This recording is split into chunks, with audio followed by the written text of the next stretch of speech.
দ্বিঘাতকরণের প্রাথমিক স্তরের আজকে আমাদের ৮ নম্বর এবং শেষ ভিডিও। আমরা দ্বিঘাতকরণের যে সমস্ত বড় অঙ্কগুলো আছে সেগুলো নিয়ে আলোচনা করেছি। আজ কিছু শর্ট অঙ্ক নিয়ে আলোচনা করব। দেখো, প্রথম অঙ্কটাকে আছে √৭২ থেকে কত বিয়োগ করলে √৩২ হবে। দেখো, এটা বাস্তব একটা উদাহরণ আমরা দিয়ে অঙ্কটা করতে পারি। আমি বললাম যে ৮ থেকে কত বিয়োগ করলে ৩ পাবো। কত পাবো? ৩ পাবো বললাম। ৮ থেকে কত বিয়োগ করলে, তাহলে আমরা কি ৮ বিয়োগ ৩ করে দাও, তাহলে কত? ৫। তাহলে ৮ থেকে যদি ৫ বিয়োগ করি তাহলে কত পাবো? ৩ পাবো। ঠিক একইভাবে √৭২ থেকে কত বিয়োগ করলে √৩২ পাবো। একইভাবে করবো। তাহলে কি দেখো, এখানে ৮ বিয়োগ ৩ করেছিলাম, তাহলে এখানে করবো √৭২ বিয়োগ √৩২। তাহলে √৭২ আছে, এটাকে রুটের বাইরে, এটাকে আমরা কিভাবে লিখতে পারি? দেখো, ৭২কে উৎপাদকে করো, মৌলিক উৎপাদকে ২ দিয়ে ৩৬, ২ দিয়ে ১৮, ২ দিয়ে ৯, ৩ × ৯। দেখো, দুটো ২ মিলছে, একটা ২ হলো, দুটো ৩ মিলছে, একটা ৩ হলো, আর একটা √২ পড়ে থাকলো। তাহলে আসছে কত? ৬√২ আসছে। তাহলে ৭২কে আমরা লিখতে পাচ্ছি ৬√২ হিসেবে। বিয়োগ √৩২কে আমরা কীভাবে লিখতে পারি? একইভাবে আমরা মৌলিক উৎপাদক করে নিই ২ দিয়ে, ১৬ দিয়ে ৩২, ৮ দিয়ে ১৬, ৪ দিয়ে ৮, ২ দুগুণ ৪। দেখো, এখানে দুটো ২ মানে একটা ২ হচ্ছে, এখানে দুটো ২ মানে একটা ২ হচ্ছে, আর পরে থাকছে কত? √২। তাহলে ২ দুগুণ ৪√২। তাহলে বিয়োগ 4√2 হচ্ছে। তাহলে এখানে আছে ৬টা √২, এখানে আছে 4টে √২। তাহলে ৬টা √২ থেকে 4টে √২ যদি বিয়োগ করি হবে হচ্ছে 2√2। তাহলে √৭২ থেকে কত বিয়োগ করলে √৩২ হবে? তাহলে √৭২ থেকে 2√2 বিয়োগ করলে √৩২ হবে। তাহলে আমরা ১ নম্বর শর্টের উত্তরটা আমরা পেয়ে গেলাম। ২ নম্বর শর্টটা আছে, দেখো, ৫ বিয়োগ √৩ ইন্টু √৩ বিয়োগ ১, √৩ যোগ ১, ৫ যোগ √৩। তাহলে অঙ্কটাকে আমরা টুকে নিই। ৫ বিয়োগ √৩, √৩ বিয়োগ ১, √৩ যোগ ১, ৫ যোগ √৩। দেখো, অঙ্কটা আমরা কিন্তু ফর্মুলাতে খুব সহজে করতে পারবো। ফর্মুলাটা হবে a² - b² এর ফর্মুলা। a² - b² এর ফর্মুলা হচ্ছে a + b into a - b। এখানে দুটো হবে। এখানে লক্ষ্য করো, 5√3, ৫ বিয়োগ √৩, এখানে আছে ৫ যোগ √৩। এই দুটোকে যদি আমরা পাশাপাশি লিখতে পারি, দেখো, আমরা লিখতে পারি ৫ যোগ √৩, ৫ বিয়োগ √৩ হিসেবে লিখতে পারি। আর এখানে যেটা পড়ে আছে সেটা লিখে দাও, √৩ যোগ ১, আমরা শুধু সাজিয়ে নিলাম, দেখো, a + b হিসাবে, এবং √৩ বিয়োগ ১। এবার লক্ষ্য করো, ৫ যোগ √৩, এটা আবার এখানে আছে ৫ বিয়োগ √৩। ৫টা যদি a, √৩টা যদি b হয়, তাহলে এটা এখানে a, এটাও কি হবে? b। দেখো, a + b into a - b। তাহলে আমার এখানে আছে a + b into a - b। তাহলে a + b into a - b আমরা কোথা থেকে পাই? a² - b² এর থেকে পাই। তাহলে a এখানে ৫, তাহলে আমরা এখানে লিখতে পারি ৫-এর হোল স্কোয়ার মাইনাস √৩-এর হোল স্কোয়ার। একইভাবে এখানে লক্ষ্য করো, √৩টা যদি a এবং ১টা যদি b, একইভাবে এটা a, এটা b হবে, a + b into a - b আসছে। এটাও আমরা লিখতে পারি কি? a² - b², a মানে কি? √৩, তাহলে আমরা লিখতে পারি কি? √৩-এর হোল স্কোয়ার মাইনাস ১-এর হোল স্কোয়ার। এবার আমরা দেখো, ব্র্যাকেটের ফার্স্ট ব্র্যাকেটের মধ্যে কাজটা করে নিই। সেকেন্ড ব্র্যাকেটের মধ্যে, ফার্স্ট ব্র্যাকেটের মধ্যে আছে, দেখো, ৫-এর স্কোয়ার। তাহলে ৫-এর স্কোয়ারকে আমরা কীভাবে লিখতে পারি? ৫ × ৫ = ২৫। ৫-এর স্কোয়ার মানে দুটো ৫, তাহলে কত লিখতে পারি? এখানে ২৫ বিয়োগ, এখানে √৩-এর স্কোয়ার আছে, তাহলে এখানে √৩-এর স্কোয়ার মানে কি? এখানে লিখতে পারি √৩ গণিত √৩ সমান কত? দুটো √৩ মানে একটা √৩, এইভাবে করতে পারি। অথবা √৩ মানে কি? এখানে দেখো, এখানে রুটের মধ্যে ৩ গণিত ৩ করতে পারি, বাইরে বাইরে একটা ৩, আমাদের যেভাবে সুবিধা হবে সেভাবে আমরা করতে পারি। কিংবা অনেকে এরকম করতে পারে, দেখো এখানে এটা মানে কি √3 গণিত √3 হবে, √²। তাহলে আমরা রুটে রুটে যদি গুণ করি √9 হবে, √9 বাইরে বেরালে কত হবে? 3 হবে। আমাদের যেটাই সুবিধা হবে সেইভাবে করবো। তাহলে √3 মানে লিখতে পারি কত? 3। একইভাবে এখানে √3² আছে, তাহলে এখানে আমরা লিখতে পারি কত? 3 বিয়োগ 1। 25 থেকে 3 বাদ দিয়ে দাও, 25 থেকে যদি 3 বাদ দিয়ে হবে কত? 22 গণিত। 3 থেকে 1 বাদ দিয়ে দাও, 3 থেকে 1 বাদ দিলে হবে 2, তাহলে 22 2 কত হবে? 44। দেখো 44 কোথায় আছে? অপশান বি নম্বরে আমার হচ্ছে 44 অপশানটা আছে। তাহলে দেখো শর্ট অঙ্কগুলো কিন্তু খুব সহজে করা যায়। একবারে আমরা দেখো এখানে গুণ না করে আমরা ডাইরেক্ট কিসে করে দিলাম? আমরা ফর্মুলাতে অঙ্কটা করে দিলাম। দেখো তারপরে শর্টটা লক্ষ্য করো,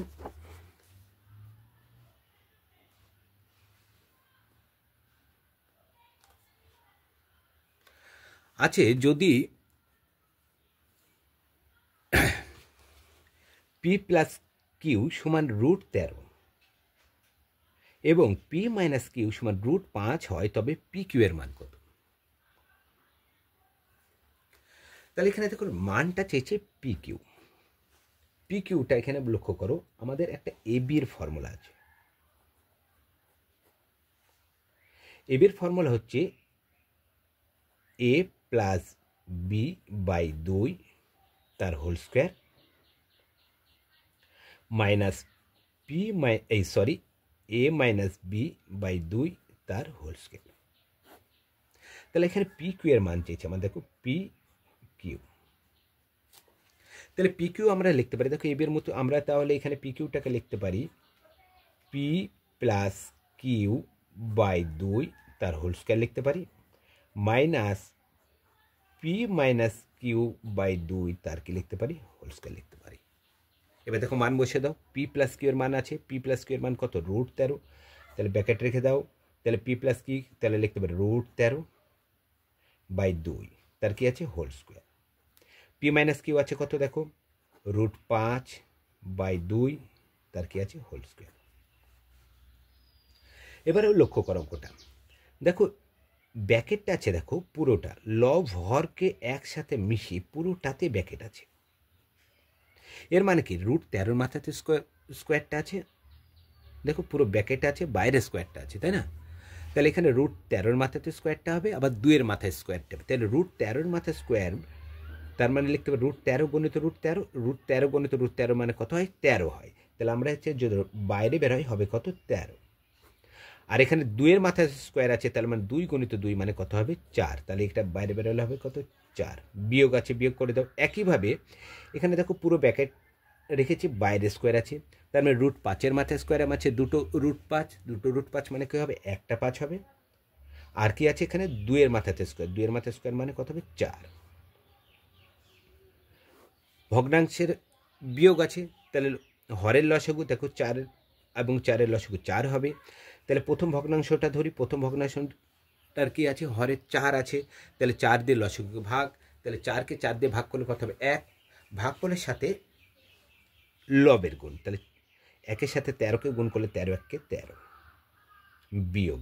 একইভাবে দ্বিতীয়টা ধরি, 4 এর হরে 4 আছে, 4কে 4 দিয়ে ভাগ করলে 1 হয়, 1-এর সাথে 5 গুণ করলে 5 1-কে 5। 13 থেকে 5 যদি বাদ দিই হবে 8/4। দেখো লঘিষ্ঠ করে দিই, 4 1-কে 4, 4 2-এ 8। অপশান কোথায় আছে? দেখো অপশান এ নম্বরে, দুইটা আসছে এ নম্বরে। দেখো আর একটা অঙ্ক লক্ষ্য করে, এখানে √7 যোগ 1 এবং √5 যোগ √3 এর মধ্যে কোনটি বড় আমাকে নির্ণয় করতে হবে। তাহলে এই অঙ্কগুলো আমরা কিভাবে করব? দেখো অঙ্কটা আছে একটা √7 যোগ 1, আমরা দুটো প্যারা হিসেবে লিখে নিই, √5 যোগ √3। যখন কোনটা বড় বা কোনটা ছোট এভাবে নির্ণয় করতে দিবে, দেখো দুটোকে আমরা বর্গ করব। কি করব আমরা? দুটোকেই বর্গ। তাহলে আমরা এখানে লিখতে পারি √7 যোগ 1 তার হোল স্কোয়ার লিখতে পারি। তাহলে এটা দেখো a প্লাস বি হোল স্কোয়ারের ফর্মুলা আসছে, এটা এ এটা B. a plus B whole স্কোয়ারের ফর্মুলা কি? a² plus 2ab plus b square. তাহলে এখানে এ হচ্ছে √7, তাহলে আমরা কী করে লিখতে পারি √7 whole square plus 2 into a মানে কি √7 ইন্টু বি মানে কত এখানে আছে 1 যোগ 1 হোল স্কোয়ার। ব্র্যাকেট তুলে দাও, 7টা এখানে সরি এখানে √7 আছে, এ মানে √7, তাহলে এখানে √7 মাথায় স্কোয়ার আছে দেখো, তাহলে মানে √7 গুণিত √7, √7 গুণিত √7 মানে একটা 7 হবে, যোগ এখানে দেখো গুণ হিসেবে 2 √7 এবং 1 গুণ হিসেবে আছে, তাহলে গুণ করলে কত হবে 2√7 হবে, যোগ কত আছে 1 স্কোয়ার কত হবে 1। তাহলে এখানটায় লক্ষ্য করছি দেখো বাইরে বাইরে যোগ আছে, তাহলে এখানে দেখো √2 √7 কোনো সঙ্গী নেই, তাহলে আমি 7 এবং 1টাকে যোগ করতে পারি, তাহলে 7 আর 1 যোগ করলে কত 8, যোগ পড়ে আছে কত 2√7 আমার পড়ে আছে, তাহলে প্রথমটার মানটা আমি পেয়ে গেলাম। ঠিক একইভাবে আমরা এইটারও মান আমি পাবো, তাহলে এটাকে যদি বর্গ করে √5 যোগ √3 তার কি লিখতে পারি whole square, a plus B whole স্কোয়ারের ফর্মুলা, তাহলে কী হবে a square plus 2ab plus b square, তাহলে এ তাহলে √5টা হলো ওই এ, তাহলে a square plus 2 into a মানে কত √5 ইন্টু বি মানে √3 যোগ বি স্কোয়ার মানে কি √3 হোল স্কোয়ার। √5 স্কোয়ার মানে আমরা লিখতে পারি শুধু 5, যোগ দেখো এখানে রুটে রুটে গুণ, রুটের বাইরে বাইরে গুণ, তাহলে 2 থাকলো, রুটে রুটে গুণ করলে √15, √3 স্কোয়ার মানে শুধু 3 হবে, 5 আর 3 কত হবে 8 যোগ 2 √15। এবার আমরা কিভাবে নির্ণয় করব কোনটা ছোট বা কোনটা বড়। এখানে লক্ষ্য করো এখানে আছে 8 যোগ 2√7, এখানে আছে 8 যোগ 2√15। একটা জিনিস লক্ষ্য করছি, সরি এই 8 এখানেও আছে 8, রুটের বাইরে 2 এরও আছে, দেখো এখানে 2√15 এখানে 2√7 আছে। এবার লক্ষ্য করো দেখো √15 দেখো এত দূর তো 1 আছে, এবার বাকিটা এবার দেখতে হবে 1 আছে কেন, এখানে লক্ষ্য করতে পারছি আমরা √15 কার থেকে বড় √7 থেকে বড়, √15 √7 থেকে কি আসছে বড়, তাহলে √15 তীর মারছে কাকে √7কে, তাহলে আমরা লক্ষ্য করতে পারছি যে এখানে বড় কোনটা হচ্ছে এখানে এইটা, দেখো √5 যোগ √3 এটা হচ্ছে বড় আসছে, অথবা এখানে লক্ষ্য করছি তাহলে এই দুটো অঙ্কর মধ্যে আমরা লক্ষ্য করতে পারলাম যে √15 যেহেতু বড় তার মানে কি এইটা হবে বড়, তার মানে এখানে √5 যোগ √3 কাকে তীর মারবে √7 যোগ 1কে আমার তীর মারবে, অতএব বড় কোনটি বড় হচ্ছে √5 যোগ √3। তাহলে বড় বলুক বা ছোটই বলুক আমরা কিন্তু একইভাবে করে যাব।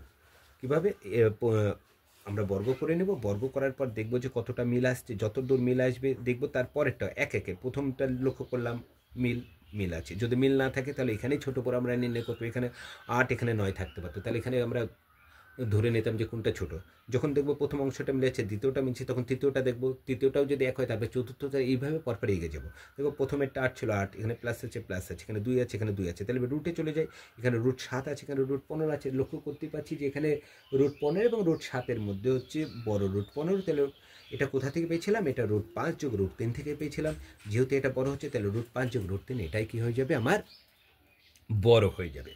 তাহলে আমরা দ্বিঘাতকরণীর প্রাথমিক স্তরের 8 নম্বর ভিডিওর মাধ্যমে আমরা হচ্ছে দ্বিঘাতকরণী শেষ করলাম। আমরা এরপর নতুন কোনো একটা অধ্যায় নিয়ে আবার আলোচনা করব সামনের ভিডিও থেকে। আমি যেটা উল্লেখ করি তোমাদের, দেখো প্রতিদিন আমার একটা নতুন চ্যানেল আছে ম্যাথ সাইন, বিভিন্ন কম্পিটিশন পরীক্ষার অঙ্ক আমি এখানে দুপুর 12টার সময় দিয়ে থাকি। তাছাড়া নবকুমার স্যার হিসেবে যে চ্যানেলটা আছে সেই চ্যানেলটায় সন্ধ্যা 6টার সময় আমি একটা কি দিয়ে থাকি শর্ট, টোটাল আমি দুটো শর্ট দিয়ে থাকি, একটা ম্যাথ সাইনে এবং নবকুমার স্যার হিসেবে যে চ্যানেলটা আছে সেই চ্যানেলটা। এবং ম্যাথ সাইনের লিঙ্কটা তুমি পেয়ে যাবে, নবকুমার স্যার হিসেবে যে চ্যানেলটা আছে তার ডিসক্রিপশন বক্সে তোমরা ম্যাথ সাইনের লিঙ্কটা তোমরা পেয়ে যাবে। আর তোমাদের যদি আমার এই ভিডিও ভালো লেগে থাকে তাহলে লাইক কমেন্ট শেয়ার ও সাবস্ক্রাইব করবে। আজ এই পর্যন্ত, পরের ভিডিওতে আবার দেখা হবে।